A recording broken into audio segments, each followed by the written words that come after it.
On this show, we cover some sensitive topics. Though the obituaries may be outlandish, the people are real. Names have been changed or omitted in order to respect both the deceased and the survived by. While death is no laughing matter, some petty last words can provide some pretty entertaining comic relief. Welcome to Obituary.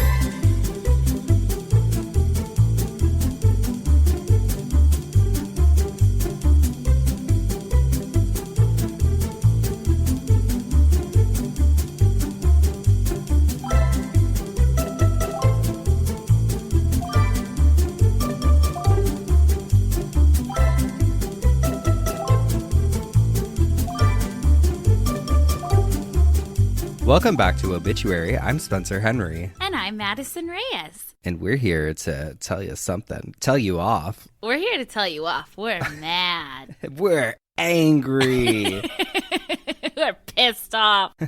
What are you drinking? Well, my husband came home with some Topo Chicos, the hard seltzer ones. So, Oh, baby. you know, it's a hot day and it's 5 o'clock somewhere. It's 5 o'clock, almost 5 o'clock here. Yeah.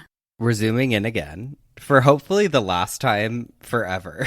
I never want to zoom in again. I know, we miss each other. God, well, I'm in Palm Springs. I don't know what happened last week sometime. I said, hey, I think I should be back in Palm Springs. So here I am. And I was supposed to go home 2 days ago and then yesterday and then today. But you know how it goes. Who knows? Maybe you'll stay through the weekend. Who knows? Well, Spencer, we were supposed to record a little bit earlier, but you were busy doing something.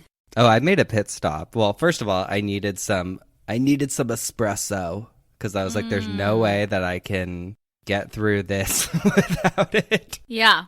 I made a pit stop at this cemetery here in Palm Springs. Oh, anyone you know buried there or just... Frank Sinatra. Okay. He's there. His mom is buried next to him. Wait a second. I was going to do a topic on things people were buried with, and I will, but apparently Frank Sinatra loved Jack Daniels so much he's buried with a bottle. Well, someone left a cigar on his his headstone. Oh. Yeah. Is it pretty, his headstone? It's just normal. Okay. It's normal. It's in a very normal cemetery. The cemetery is not super large. It's not a very elaborate cemetery. Sonny Bono was also there. Okay. And then there's like a few other probably like lesser known actors though, but primarily people from the golden age. Love it. And then, yeah. And that's it. Do you have any orders of business? Oh, well, we can cut this if you want. But Madison, we got our first bad review on Obituary. Well, no, I got it. It was directed towards me. The hate was towards me. It said... I love it. I know. I was like, you know what? Whatever. You know what? The person loved you. They loved the content, but they could not stand my annoying laugh. And you know what? I agree. No, that's your moneymaker, babe. I always say it. It's not my face. I don't get that mad at reviews. I mean, I called you. When you texted me about it, I was like, welcome to the club. Because, you know, I've been doing this for a while. I've gotten mean reviews before. Mm-hmm. And I was like, you know, I told Madison, and this is just how I feel about it. People who leave bad reviews are like, I need you to hear my input. I'm like, they're the same people that go to like a restaurant and are like, oh, the server was so slow. I couldn't believe it. They like Yelp this mean review or whatever. I'm like, whatever. Who cares? Life's too short, babe. I don't care to do that. I can listen to something and hate it, and my first thought is not, I need to let this person know that I don't like it. Right. Or like I can't change my laugh. And you know what? I wouldn't comment on something someone couldn't change. Yeah, excuse you. No, but I was going to say, I think maybe we need to practice some new laughs. Hey, you don't like that one? Well, maybe we'll try a new one. Well, out. how's this? And I'll do.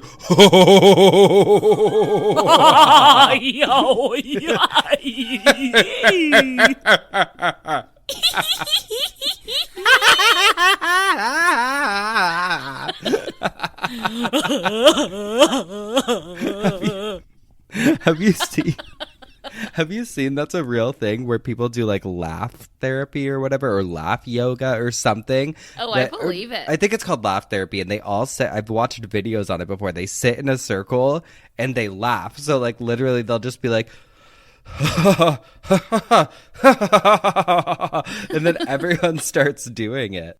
It makes you feel better. You know what? Laughing's great. Learn to laugh. Learn to live. Learn to laugh. And learn to love. How about that? Oh my God. Life's too short to not laugh. Yeah. Listen, critic. Give it a rest. We're not the one. What does Erica Jane say? She says, or what?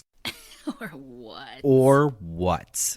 Well, last night, because we can't be in person right now, because I'm here and she's there, we were watching Beverly Hills Housewives. We timed it so we could watch it on FaceTime together. Oh my God. It took 2 fucking hours to watch a 45-minute show because... It's my favorite thing because we'll like, when something happens, we'll like look over at our phones really quick and be like, oh my God. Yeah, we would mute each other so we wouldn't hear each other's TVs. And then I would like have to tell him like, oh, please, you knew what you were doing. Like having to totally comment on everything. Oh my God. Oh, one thing I do keep seeing is I keep seeing people messaging and commenting like, wait, where's the Postmates pic? The one of me when I went out to get the food from like an episode or two ago. So I think maybe we'll include it with the post for this episode just so that it's permanently there because people keep wanting to see it. Yes, and we have to post a picture of our... And honestly, in our defense, we haven't been together in a couple weeks. But next week we'll be back in our together. defense, because this is our defensive era. Yeah. Like, we're hey. like, we're sitting here, we're like, we're not pressed, you can't offend us, but listen to what like, this person said. Yeah, listen to this. I mean, Madison and I are clowns. We can handle criticism. Don't you worry about that. But yeah, we can handle it. So this is our last episode. Listen. We are fucking cockroaches. We're not going anywhere. As Lisa Rinna says. Honey, I got a little taste of this podcast life, and I'm not giving it up that easy. She said, I've seen showbiz, and I like it. You're not getting rid of me. Oh, fuck, no. God, what else was I going to say? Anything else? Do you have anything else? Did you watch it? Oh, fuck, Madison, I watched Clickbait. I didn't tell you, I don't think. Oh, yeah, I did. You told me you liked the first 2 episodes. I didn't tell you on mic. Did I? No. No. I liked the first 2 episodes. Did not like it after that. Because you know what's happening is the story... It feels like something that could have been handled in... I posted this on my stories. It could have been handled in 1 episode of Law & Order SVU. Okay. It's not a story that needed a whole fucking season. It could have been like a 2-3 episode max thing. Haven't finished it, so maybe I'll eat my words later, but I just know we talked about it in the last episode about possibly starting it. Yes, I know. I need to do it. I'm still trying to get through a couple other episodes of shows, so. I know. Well, and I've just been on my Lifetime bullshit, as always. Yes. You know what's something that happened that's really cool? What? I got an email, I think yesterday or the day before. You know how I talked about it on the last episode. I did the Maury Island incident, the alien episode. Yeah, the Men in Black. Yes. Okay, so I watched a movie about it for that episode, like when I was doing my research, and I talk about it on the episode. Well, I got an email from the writer of the movie yesterday, and he was like, yeah, I didn't tell you this, but he was like, oh, I listened to your episode, and I'm the writer and co-producer of the movie. If you ever want to do a follow-up or anything, like, feel free to reach out. He really liked the episode, and I was like, cool. You have to do a follow-up. I know. I'm like, I got to do like a part 2 or something with him. Because he probably has some insight that... Oh, for sure. You know? I know. So I'm really really excited about that. But it's always one of those weird realizations, like, oh, people listen. I know. You listening to me? Is this thing What? on? Oh my God. Well, I'm on permanent vacation, but this is like I just know today is going to be messy, and I know that because you're drinking, and I know that because I have a really good dumb criminal this. I have a lot of stuff this week. Good. I'm not going to make drinking on here a thing, by the way, but Please. it just... Okay. No. Tell us in the comments if Madison should drink every episode. No, because... Okay, listen. During the first lockdown, my husband and I were just home all the time, drinking every day. And then 2021 hit, and I was like, I'm not going to fucking do this. Like, I don't like this feeling. Like, I'm going to chill. So I don't really drink that much anymore. And Spencer, you can attest to it. Sure. Bitch, don't even act like... I'm like pretty sure like you've drinking like 8 bottles of whiskey between your illnesses the past 2 months. Well, listen, and your I've been Casamigos. sick. I've been sick. Listen, that big-ass bottle's gone, by the way. No, it's not. It's gone. But Well, no, I really don't drink that much anymore. So yeah, it's not going to become a thing, but... I think it's okay. Once a week, just have a little cocktail. Not for me, though. Yeah. No, you know what's fucked is I was thinking about this the other day. I'm like, it's not fair because when I drank, because I've been sober, for those of you who don't know, for like a very long time, since I was like 16 years old. And for all of the fun drinks that are out now would have been so fun then. But when I was a teenager, it was all like flavored raspberry Smirnoff was all they had, or like flavored vodka and stuff. They did not have the White Claws or anything fun that they have now. Yeah, no, totally. But we can make you a nice mocktail. I love a mocktail. You know that. I'll show up with supplies. For now, I'll stick with my little... I always have ice water and Diet Coke. In case you were wondering, that's what I always have. I've got a Topo Chico and Diet Coke. Hi, welcome to our wellness podcast. Welcome to our mukbang. We're here with all of your hot tips on just Diet Coke, babe. Diet Coke is where it's at. I will say we're probably going to have to pause in a second because the person is coming. So this is so annoying.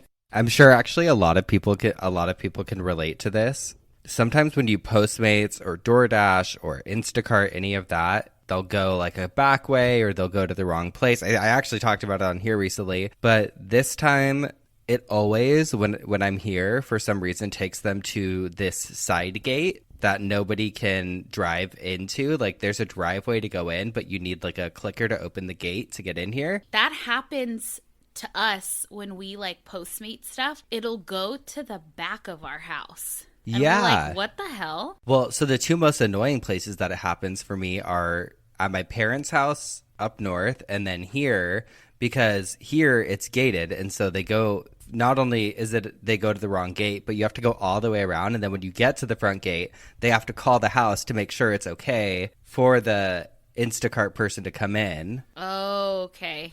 And at my parents' house, their backyard, you have to go like pretty much like around a town to get back to the front. It's like really crazy. I'll show you when we're up there. I'm so excited. Taking you to meet the parents. It's getting serious. We will probably have to pause when and if they let them in. Perfect. Well, with all this talk, why don't we get into our first coffin combustion explosion extravaganza and talk about executions part 2? Sure. Okay, you said wait. No. You said wait. Let me say this.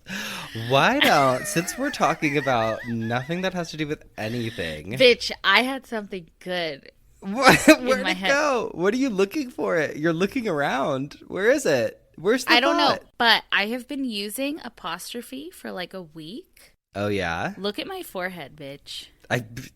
I'm 10 out of 10. I'm pretty sure they're sponsoring today's episode. So this is a true testament. Oh, okay. Well, look at this. Look at my forehead. Save it. It looks good. It's smooth. She is snatched, as the kids say. Well, you're up first this week, and what do you have for us? All right, guys. I decided, because you guys sent me so many other execution styles, I decided to do an executions part 2. Oh, baby. How many ways of executing people are there? I never thought about how many ways, but there are a lot of ways. And dare I say that this part 2 is even grosser? Then it's worse than the boats. Oh my God. The boats is like a vacation. Oh God. Okay, well then I'm gonna put up a discretion. Please, no one eat during this episode, because if it's worse than the boats, I can't even imagine. All right, well, let's go back to boats, and let's start mild, okay? Okay. Let's ease in. I don't believe you. Let's talk about keel hauling. Keel hauling? Yeah, you have any idea what that is? Nope. Well, it's Dutch for to drag along the keel. Now, I had no idea what a keel was. It sounds like a cheese grater or something. Oh, no, it's not that. According to Miss Merriam-Webster. Oh, love her. Yeah, she told me that it's the chief structural member of a boat or ship that extends longitudinally along the center of its bottom and that often projects from the bottom. So it's a keel means it's literally like that bottom part of the ship.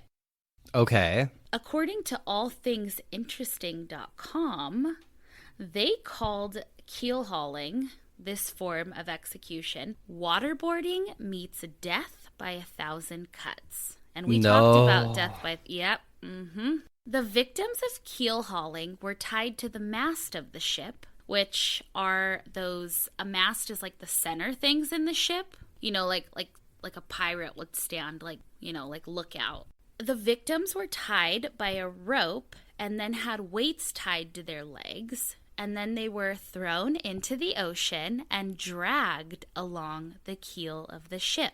What is okay, so I'm trying to like picture it. Okay, so you have a ship. Sure. The keel is like the very bottom of the outside of the ship that like sits in the water, right? Uh-huh. And then the mast is... yeah. Okay, so they're the center things. So they tie a rope to the mast and then a rope to a person, and also tie basically like anchors onto the person's legs so that when they throw them overboard, they're like rubbing against it. Yeah, they're still connected to the ship from the mast, but they sink all the way down to like the bottom of the ship. Got it. I've read that from time to time they would bring the victim back up to the mast after dragging them through the water for God knows how long, then let them hang out for a few minutes and then do it again and again until they were dead. God. Obviously, this sounds terrible and terrifying, but I never really thought about what grows on the bottom of boats. Sharp-ass barnacles, baby. Oh, God. So the victim would often have huge cuts all over the body. Fuck. And even large parts of the skin would be missing. Some would even come back up without body parts, including their head, if they're lucky. I mean, just fucking end it. This practice took place in the 17th and 18th century, I believe among mostly pirates, and I also read by the Royal Navy. And after reading this, I would have rather walked the plank. I can't handle this. The next one I want to talk about is the brazen bull. Have you ever heard of this one? No, but it doesn't sound good. This originated in ancient Greece. When I read about this and the process of this, I literally thought of cremation, like if you were alive throughout it. It is literally a huge bowl made out of bronze with a door on the side. Why was I picturing a bull animal this whole time? No, it is a bull animal. Oh. Okay, you know a bull. It's a bull, B-U-L-L, and it's like it's like a statue made out of bronze. Okay. It has a little door on the side. And so the person being executed would be put inside of the bowl, and the bowl would heat up. They would put fire all around it, and the bowl would heat up. So it's like literally cooking them? Yeah, it's roasting them. Oh. Yeah, burning the shit out of whoever's inside. I also read that the bowl was built in such a way, like I read that there were tubes and stuff in the head that if someone were inside being roasted, the screams that they would let out would come out of the bowl. It was made in such a way that the screams would sound like a pissed off bull. God. I know. When the victim was done being roasted, I read that all that was left were their bones. We know bones don't burn, babe. Bones don't burn, babe. It's like a live cremation. Speaking of bowls, did you see that TikTok where someone put, I don't know if they sent it to us, someone put their loved one's ashes on a bowl and let the bowl run, and then the ashes were just going everywhere. They were like, oh, blah, blah, blah's last ride. What? Yeah. I have to find it. I'll send it to you. I did not see that. All right, here's where we get into some darker shit. Oh, good. It was getting so light. It was too nice. Honestly, this one was going over topics. I'm like, this one kind of seems like not super crazy. Uh-huh. It is. It's fucked up. This one is death by boiling. By boiling? Mm-hmm. Typically, this was a public execution style, and it would take hours. The victim would die a slow, hot, painful death. Fuck. So you would usually have a large cauldron filled with liquid. This liquid could be water, but it could also be oil or fat. Oh, God, God, God, God, God, God, God, God, God. Or No. tar. Or even, I read molten lead. Oh, my God. Oh, my God, I know. What the fuck? In some instances, the victim was put into the cauldron before the liquid was heated up, but sometimes they were plunged head first into the burning hot liquid. Throw me head first into the burning hot. I don't want to sit there as it starts to heat up. You'd think that you'd want to be plunged in head first and just end it, but it's not that simple. Why? On ranker.com, Laura Allen wrote an article called What Happens to Your Body When You're Boiled to Death? And she listed different things you feel, including you're going to feel your limbs burn. Quote, as boiling water touches your body, your limbs and extremities are going to be the first things to actually burn, and your fingers have more nerve endings than many other areas. If that's not bad, this form of execution is, like I said, so slow. Especially if they choose the boiling the water with you in it instead of dunking you. Well, yeah, that's why I said dunk me, don't throw me in. Or I said dunk me, I don't want to wait and be in it while it heats up.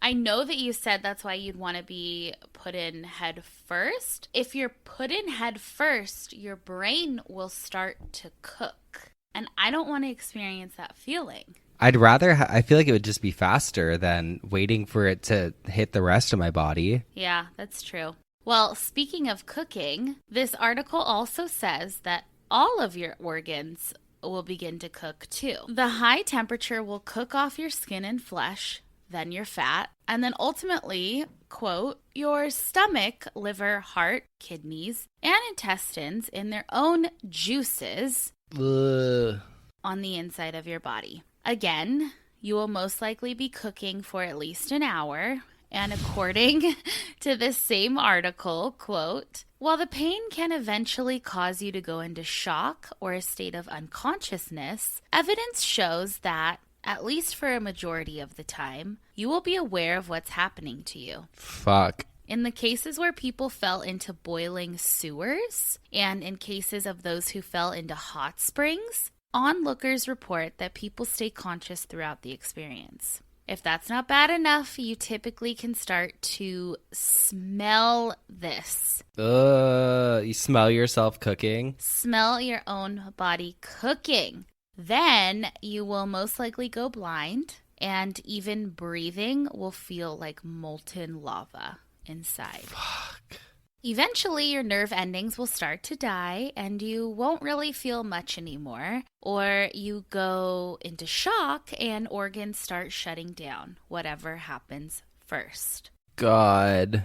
Now, this form of execution was practiced in different parts of Europe and Asia. The first, I believe it started in like the 1500s, but who knows? It probably dated back even further than that. But I have a story about King Henry VIII. Hey, we know something about kings. Yes, we do. King Henry VIII actually declared this form of execution the legal form of capital punishment if you were caught poisoning someone. Poisoning fell under the high treason umbrella. A man named Richard Roos was accused of trying to poison Bishop John Fisher, his household, and a few people he had over for dinner. Okay. Now, weirdly enough, Bishop did not eat any of the poisoned food, but allegedly 2 visitors did, and they died.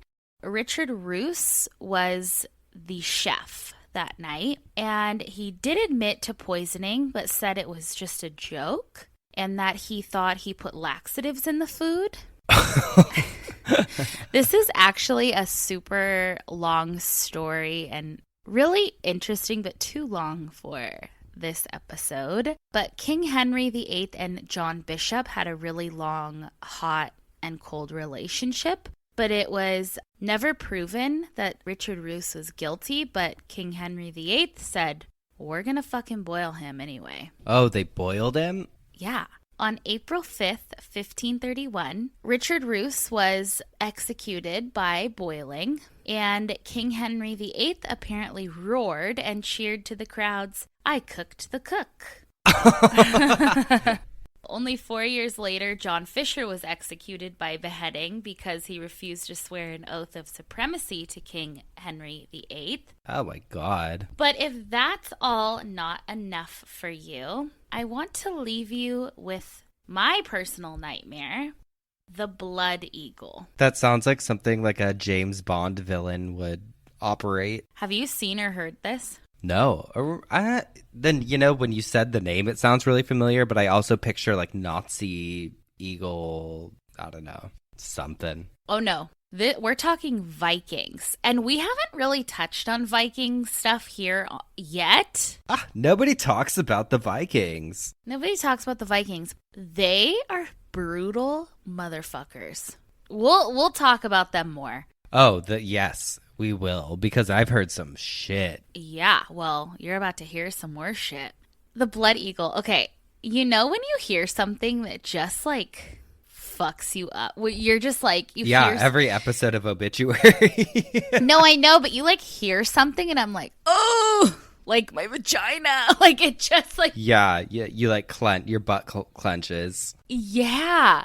So this has nothing to do with private areas, but it will make them clench. Get ready, your buttholes are about to clench. Oh baby. So it's a form of execution, obviously. This is where the victim is laid on their belly, and they're typically naked and most likely tied down. It's about to get excruciating. I'm into it. As you are lying there as the victim, an executioner drives a large knife or axe, I believe vertically across and through your back, severing your ribs. Perfect. And if it goes according to plan, not severing anything else so that you are still alive. Wonderful. Your ribs are then pulled up and out of your back.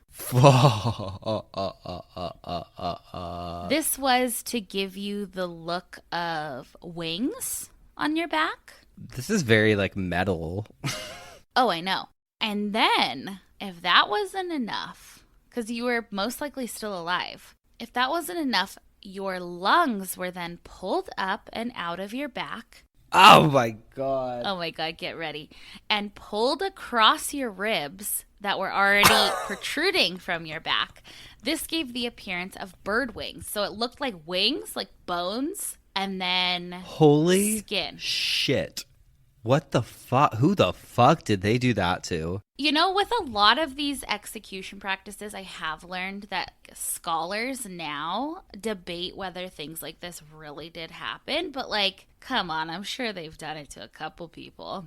It is unknown how long it would take a person to die during this because, as I said, if they didn't sever anything else and just the ribs, they could be alive for the lung part. But I think, you know, if your lungs go, your lungs are spread on your back, you're probably gonna die pretty soon. Yeah. And then I've seen pictures, not real pictures, obviously, but like, I believe that they hang them up too after. And everything with the Vikings was very ritualistic, so it was a whole to-do. So that's executions. Back to you. That is so fucked, Madison. So fucked. I've never heard anything more horrifying than the blood eagle. The blood eagle. Before being executed, sometimes people have the right to a last meal. So today we're going to be going over some infamous last meal requests. Ooh, okay. I'm excited to hear. We're going to start with Eileen Warnos, who is just fucking crazy. That's Monster, right? Yeah. She was a character, though. I don't know if you've ever seen the videos of her, but there was, like, videos of her talking about, like, the government and all this stuff. It's really wild. Like, oh, they knew what they were doing. They're the ones who put me up to it and blah, blah, blah. It's just really nuts. God. But, yeah, she was probably Eileen Warnos, probably one of the most infamous female serial killers in history. She was executed for her crimes on October 9th of 2002, and her last meal, she declined, instead opting for a nice cup of coffee. Fair enough. I mean, sure. Oh. Who doesn't like a good cup of joe? Yeah. John Wayne Gacy, on the other hand, decided to take advantage of this opportunity for his last meal. On May 10th of 1994, the pedophile killer clown chowed down on a bucket of original recipe chicken from KFC, a side of French fries, and a pound of strawberries. Okay, I want to know the person who has to go out and get this stuff. Yeah, they're like, oh, God. They're like, oh, I got an execution later. I got to run to Safeway before work or go to all these places. Yeah, or like you order something and they're like, oh, you having a party? It's like, no, we're executing someone. And they're like, yeah, sure, it's going to be electrifying.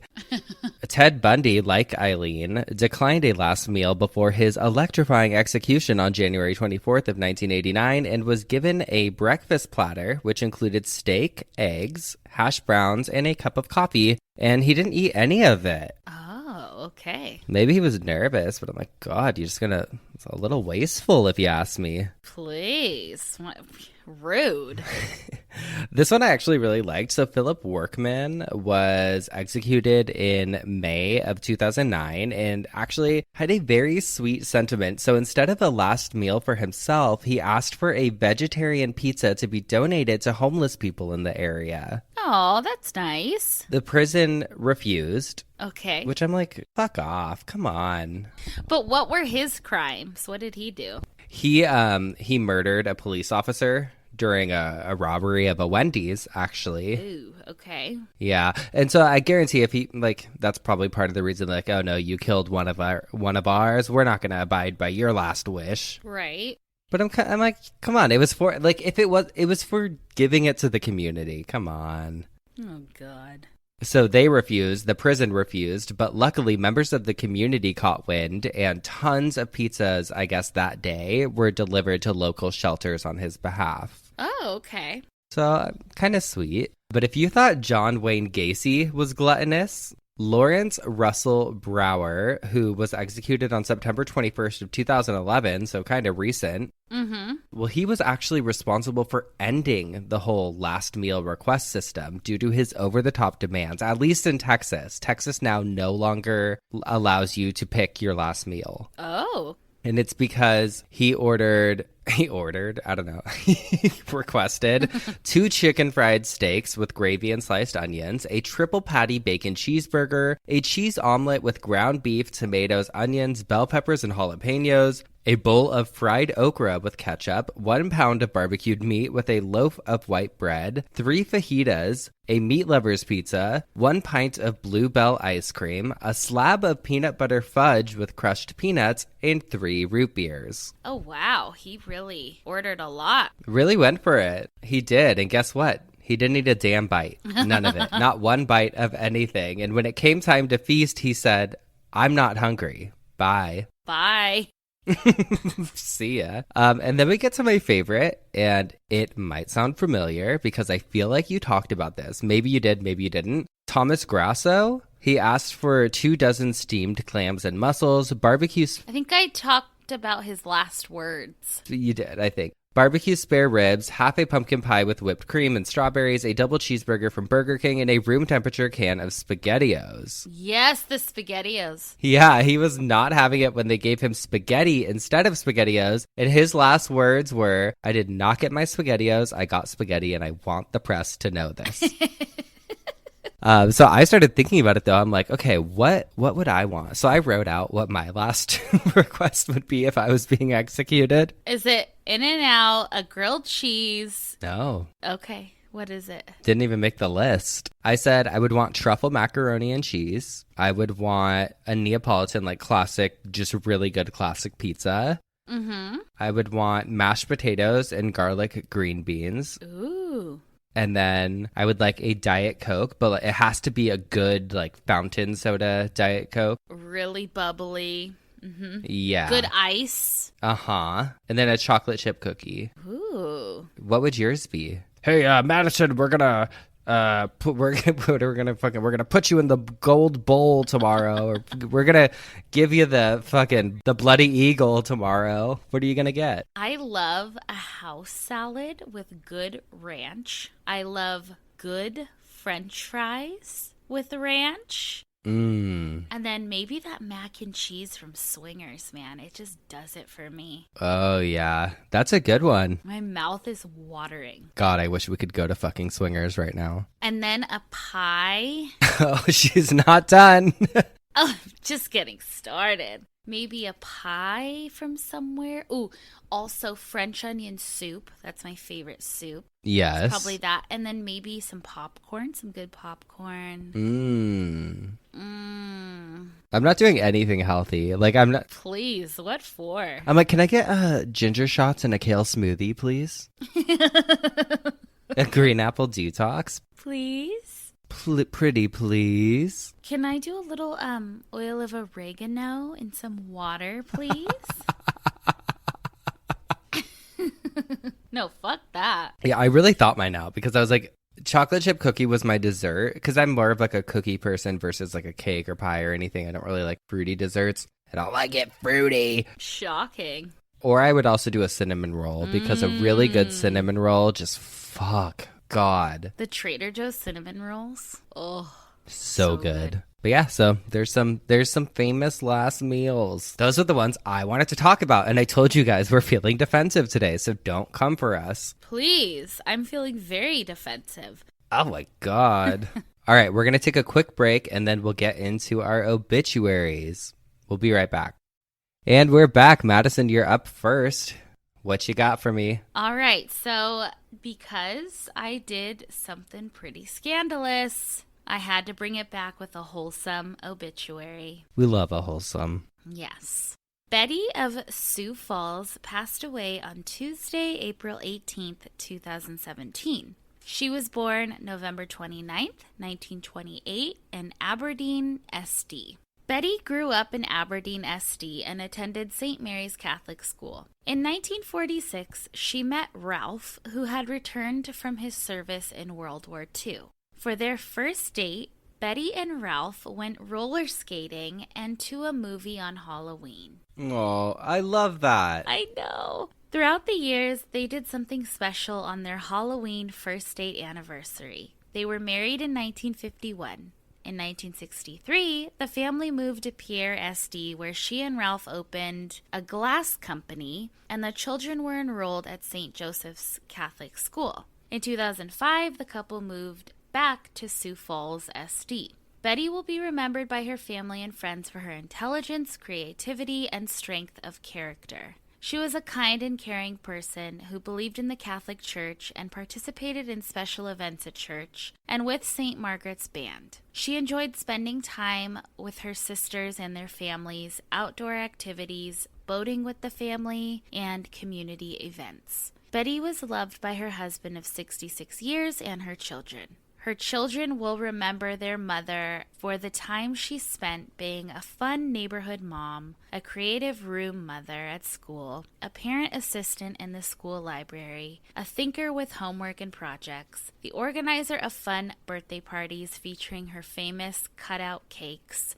their chauffeur to many school activities and church events, also for her roles as Cub Scout den mother, family medical emergency medic, and pet caretaker, and for her guidance and unconditional love. Most of all, she will be remembered for being a really great mother.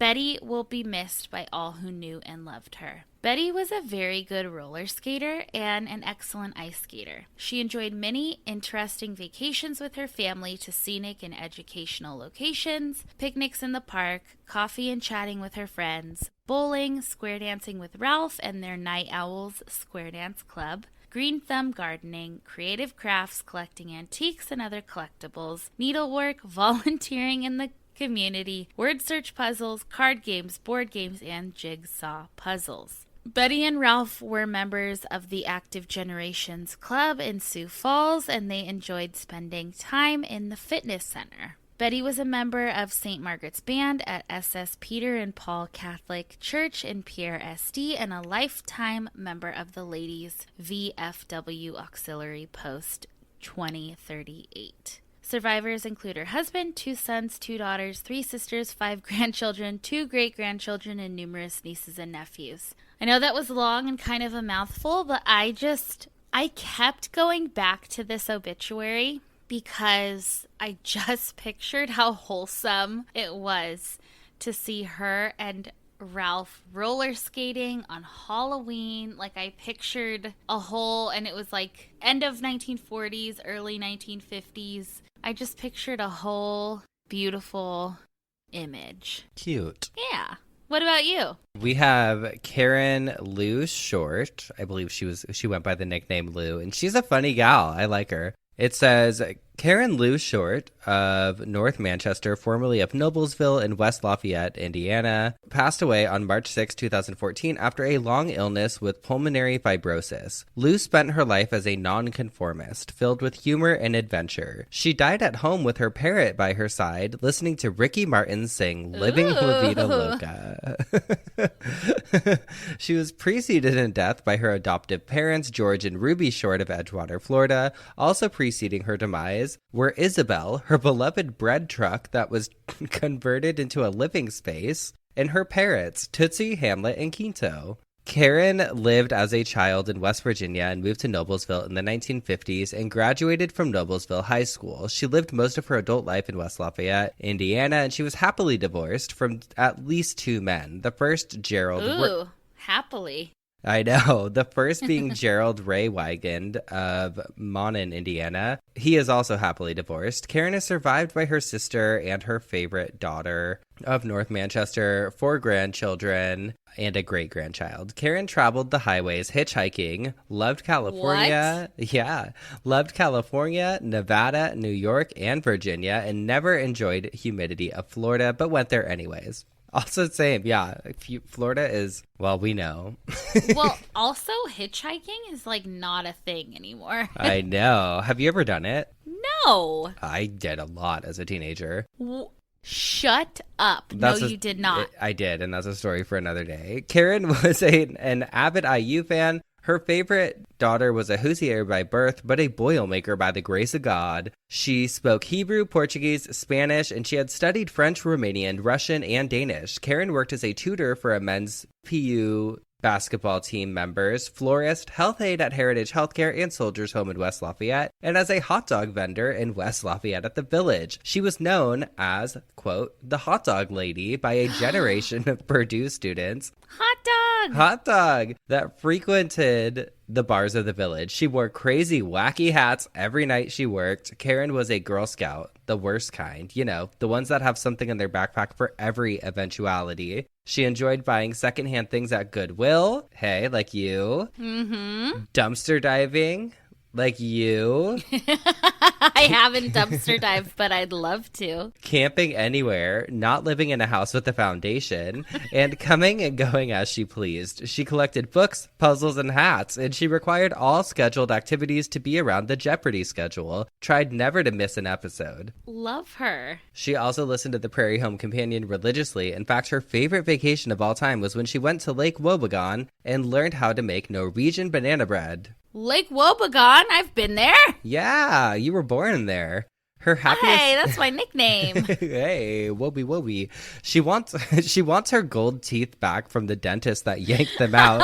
Those were her teeth to keep. Her last wish is to have the song Another One Bites the Dust played at her memorial. If you have no cash to donate, Karen would like you to consider visiting your local farmer's market, hiking a local park, or making some homemade chicken noodle soup next time your neighbor is sick. Or as a last resort, pay your next restaurant bill with all $1 bills, just to make them wonder how you got them. And then it just talks about her memorial. I love her, though. Love her. What a cutie. I know. I always say this, but it is one of my favorites now, I think. It had humor. It showed what a great person. Livin' la vida loca. Livin' la vida loca, babe. Some sweet and funny obituaries this week. I guess it's time for some dumb.ass.criminallllllllls. Let's go. All right, Spencer, we talked about SpaghettiOs. Yep, sure did. And this story has a lot to do with SpaghettiOs, okay? Uh-huh. All right. All right. So in Gainesville, Florida, a woman named Ashley Huff, 23, was riding along in the passenger seat of a car with 3 other people when they were pulled over by Gainesville police. Apparently, police were just doing a routine traffic stop, but they noticed something extremely suspicious. Ashley had a spoon in a bag with her name on it that had some weird crystal-like residue on it. The officers also said that Ashley seemed really nervous. Ashley explained to the police, "It's just spaghetti sauce. I was eating SpaghettiOs. I was eating them right out of the can, and so I threw the can out and kept the spoon." Ugh.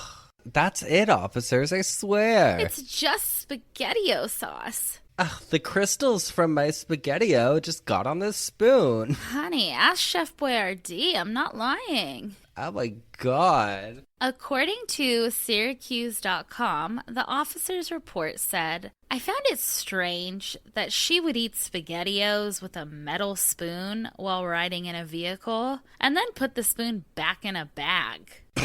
Also, why? That's weird. Why is that fucking weird? I don't know. I don't know. I've done that before when I'm like in a rush somewhere. Also, they found a glass smoking device in the bag, but it was for the breadsticks. Hey, yeah, warm them up. But they didn't seem concerned with that. They just seemed concerned with this spoon. The officers also said in reports that they tested the spoon with a field test kit, and the crystal-like substance on the spoon showed a positive indication for, you guessed it, methamphetamines. What? How did that get in her SpaghettiOs? I don't know. Maybe it's the old couple from a couple episodes ago that were stealing. That was replacing it. So, of course, Ashley was arrested and sat in jail for 2 weeks with the charge of possession of methamphetamines. Oh, no. During these 2 weeks, the infamous spoon was being tested by crime labs.